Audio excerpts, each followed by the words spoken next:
History, Misteri. Hai Historia, mari kita bahas kejadiannya. Peristiwa ini terjadi pada bulan April tahun 2016. Tepatnya di Desa Kasikasubun, Kecamatan Padang Ulak Tanding, Kabupaten Rejang Lebong, Bengkulu. Desa ini sangat jauh dari gambaran desa yang permai dan damai. Mengapa demikian? Yuyun dan keluarganya merupakan warga desa Kasikasugun. Yuyun memiliki saudara kembar, namanya Yayan.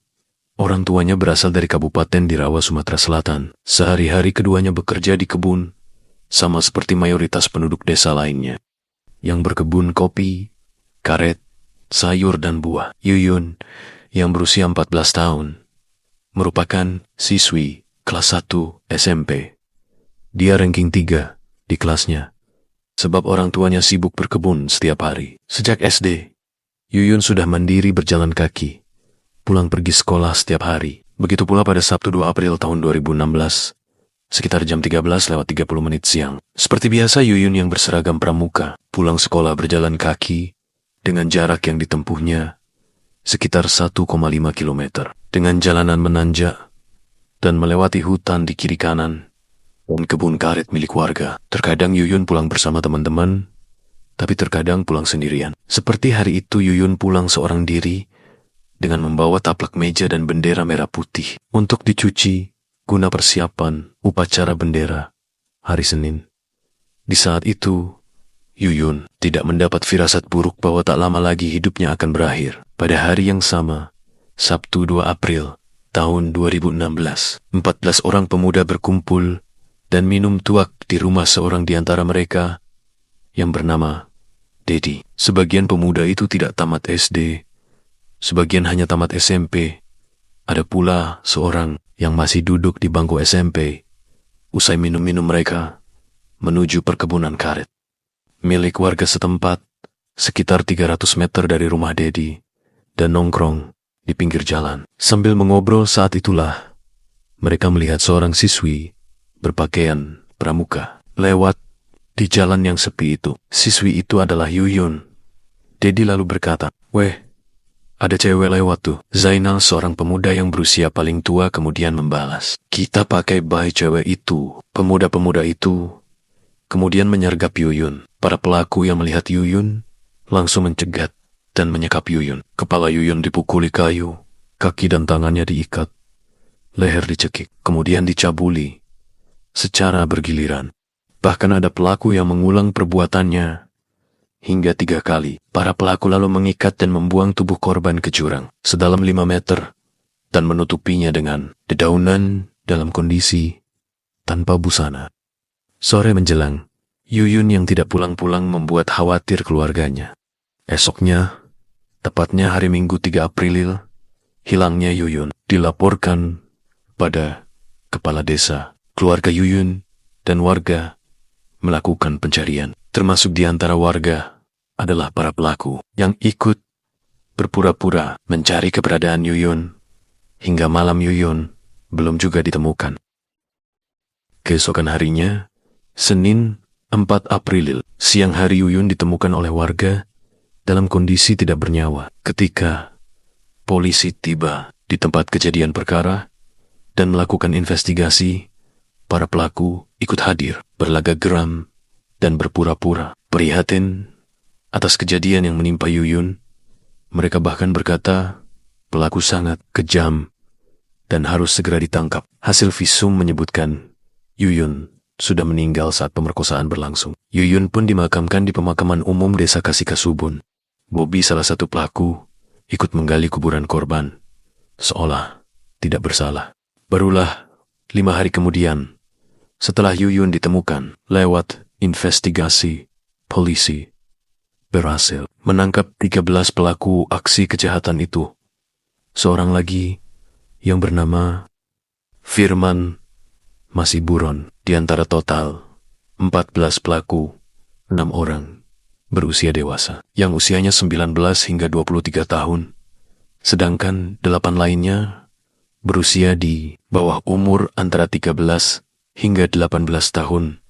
Meski pelaku mengaku menyesal, polisi menilai tidak ada rasa bersalah Dari sikap mereka, pemuda-pemuda itu bersikap acuh tak acuh saat diinterogasi dan menjawab pertanyaan dengan berbelit-belit. Terungkap pula, di antara mereka ternyata 2 orang mengenal Yuyun, yaitu Dedi yang berusia 19, mengaku dekat dengan Yuyun dari tahun 2014. Selain itu, Supri yang duduk di kelas 3 SMP dan berusia 16 tahun adalah kakak kelas Yuyun.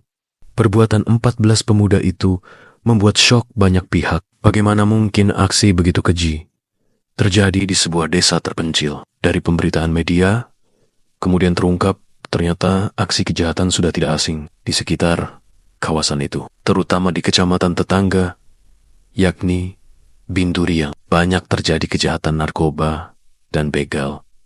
Bahkan guru juga pernah jadi korban begal, hingga menyulut demo para guru yang merasa keamanan mereka terancam di kawasan itu. Salah satu faktor penyebab tingginya kriminalitas adalah kemiskinan Provinsi Bengkulu. Bengkulu merupakan salah satu provinsi termiskin di Indonesia.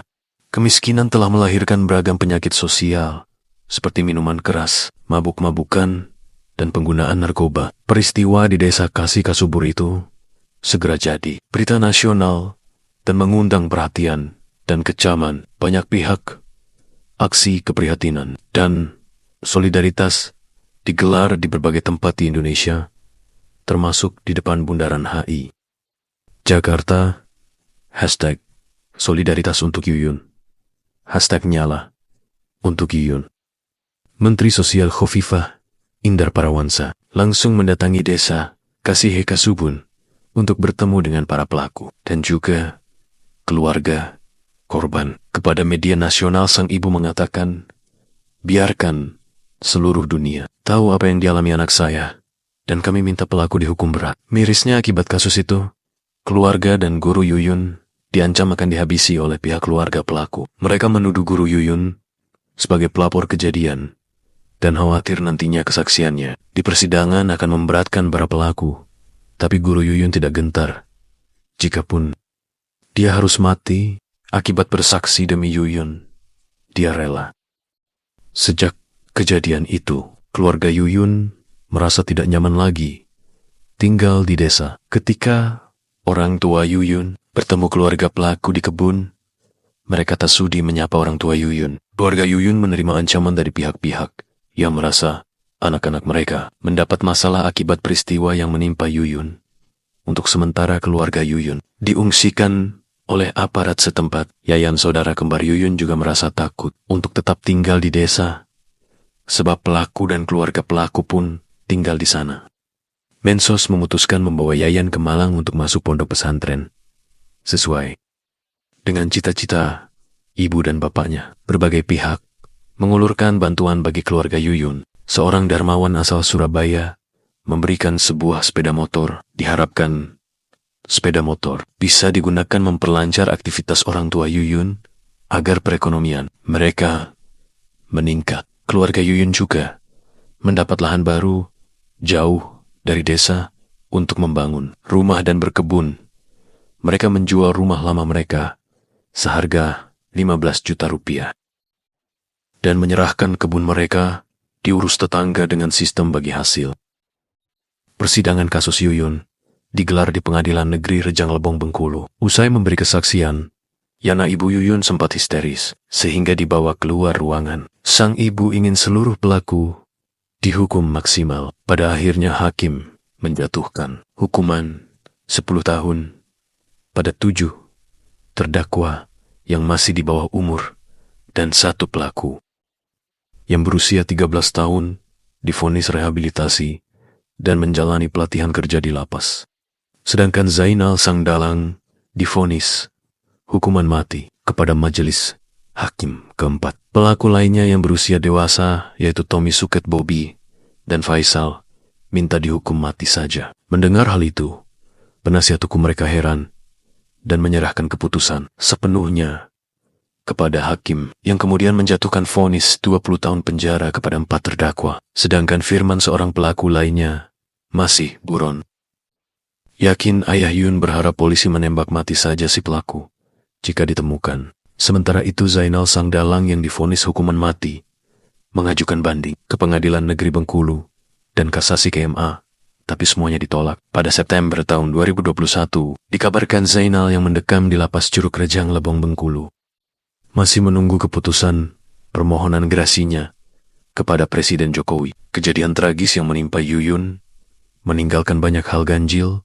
Setelah 40 hari kematiannya, salah seorang remaja putri di desa Kasie Kasubon kerasukan roh halus yang mengaku sebagai arwah Yuyun dan minta diantar ke rumah orang tuanya. Saat dibawa ke rumah orang tua Yuyun, remaja itu langsung memeluk erat ibu Yuyun dan minta sang ibu menyisir rambutnya, sama persis dengan kebiasaan Yuyun semasa hidupnya. Si remaja juga minta izin tidur bersama Yana sang ibu.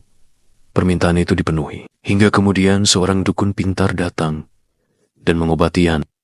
Ibu Yuyun mengatakan, "Saya selalu berusaha melepaskan rindu kepada anak saya." Rupanya dia datang tidak dalam mimpi. Dia datang dengan wujud nyata, meminjam tubuh orang lain. Ketika keluarga Yuyun hendak pindah dari rumahnya di desa, tidak ada satu barang pun yang mereka bawa. Sebab, menurut yakin ayah Yuyun, setiap dia dan istri hendak mengeluarkan perabot selalu saja, seperti ada yang menghalangi. Biasanya TV dan kursi bisa saya gotong sendiri keluar rumah. Tetapi saat akan pindah, saya tidak mampu mengangkatnya. Seperti ada yang menahannya begitu. Kata ayah Yuyun. Keganjilan lainnya ditemukan di ruang kelas Yuyun. Teman-teman Yuyun merasakan ada yang aneh.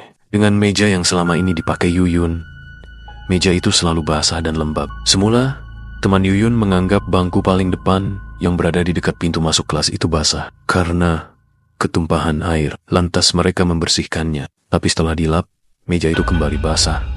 Dan begitu seterusnya. Padahal, ruang kelas tidak ada yang bocor. Dan sebelumnya meja itu tak pernah basah. Karena murid-murid ketakutan. Akhirnya, guru berinisiatif menyimpan meja dan kursi itu di gudang dan menggantinya dengan meja kursi lainnya. Tapi tetap tak ada satupun murid yang mau duduk di tempat Yuyun. Akhirnya, meja dan kursi itu tetap dikosongkan. Sekian, terima kasih.